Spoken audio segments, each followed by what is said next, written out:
Hello, my rubber hearts. Today we are busting a myth that came straight from your comments and requests for help. Several of you reached out struggling with Mooney measurements, especially when the torque spikes right after the preheating minute and the machine shuts itself down. That made me realize something important. There's this quiet belief in many labs that Mooney viscosity is simple and easygoing. Myth busted. Mooney looks simple.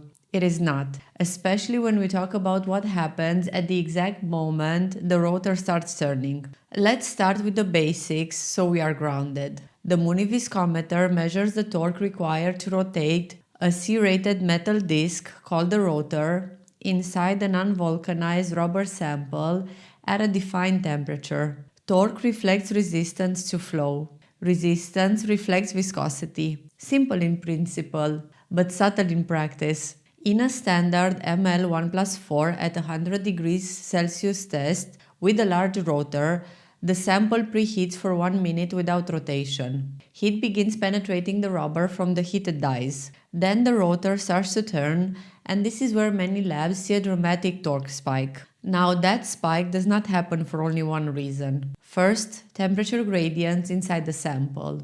Rubber is a poor thermal conductor. After 1 minute of preheating, the outer region may be close to 100 degrees Celsius, but the core may still be cooler. Since viscosity decreases exponentially with temperature, even a modest internal temperature difference can produce a large resistance when shear begins. Second, inherently high compound viscosity. Some materials are simply very stiff at 100 degrees. High molecular weight polymers, highly filled compounds, low oil formulations, or specialty elastomers may already be near the upper torque range of the instrument even when fully equilibrated. Third, excessive specimen volume. If the test cavity is slightly overfilled, the rotor experiences greater compression resistance and higher shear stress. That mechanical overload alone can produce a spike. Fourth, rotor selection. The large rotor, commonly called the L rotor,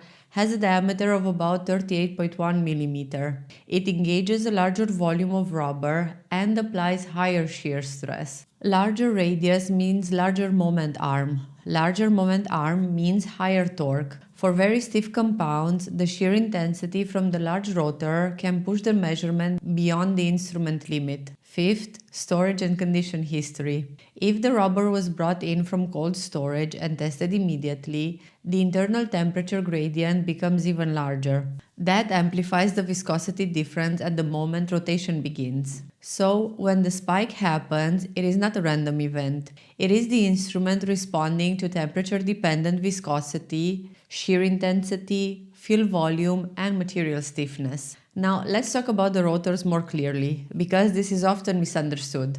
The large rotor, or the L rotor, is the industry default. When someone reports ML 1+4 at 100 degrees Celsius without specifying rotor, they usually mean the large rotor. It provides good sensitivity for most conventional compounds and serves as the standard comparison point. The small rotor, the S rotor, has a diameter of about 30.5 mm. It engages less material and applies lower shear stress. Because both the shear field and the mechanical leverage are reduced, torque readings are lower. It is not more accurate. It simply extends the measurable range for very stiff or highly filled compounds. And here is the subtle physics that matters. Torque scales with rotor radius and the shear field it creates. A large rotor means more material under stress and a higher moment arm. A smaller rotor reduces the mechanical leverage. The Mooney viscometer may look like a stubborn old device that refuses to retire,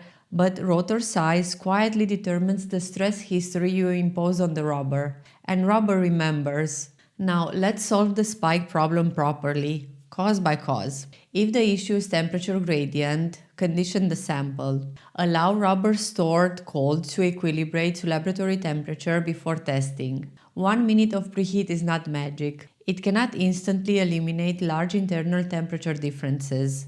If the issue is excessive specimen volume, verify trimming and mass. Even small overfilling increases compression resistance and torque significantly. If the issue is inherently high viscosity, switching from the large rotor to the small rotor is a standard and acceptable solution. The small rotor reduces shear intensity and torque demand.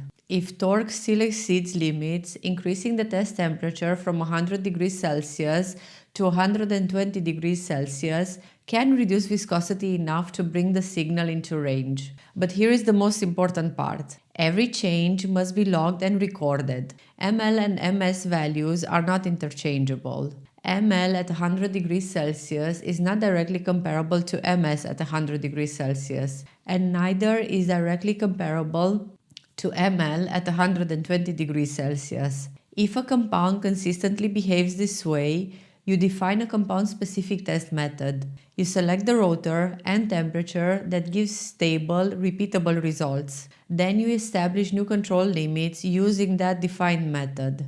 You correlate those Mooney values with processing behavior in production. Over time, that becomes your valid reference. Mooney viscosity is not just a number. It is a method-dependent control tool tied to shear intensity, temperature, and sample preparation. So, the myth that Mooney is always simple and easy is clearly busted. It is straightforward in principle, but highly sensitive to rheology, conditioning, rotor size, and test parameters. And that spike right after the preheat minute is not the machine misbehaving. It is rubber reminding you that viscosity, temperature, and shear are inseparable. Until next time, stay elastic and stay curious.